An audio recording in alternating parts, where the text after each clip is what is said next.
Is your Google Chrome actually slow? Is it giving you issues? Do you really want to delete all of your cache and junk from the Google Chrome? If you do, then you've come to the right video. Hi, my name is Chala and I'm going to guide you through the process of deleting the cache files from Google Chrome. So without further ado, let's just begin.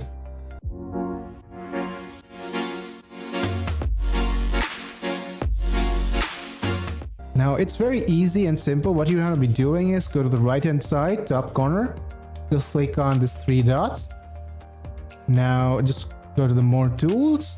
There will be an option called clear browsing data. Just click on the clear browsing data.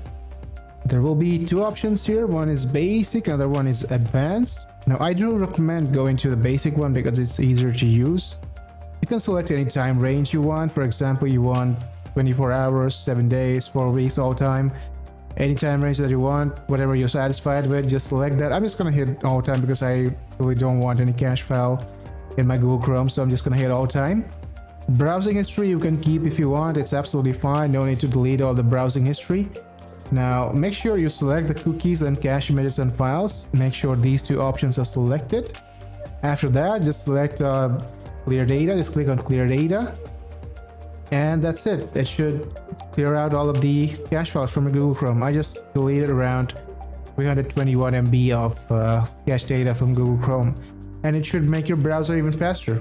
And that's pretty much the entire process. Do try it out and let me know if it helped you. If it did, please like the video, please subscribe to the channel for more, and thanks for watching. I'm gonna see you guys in the next one.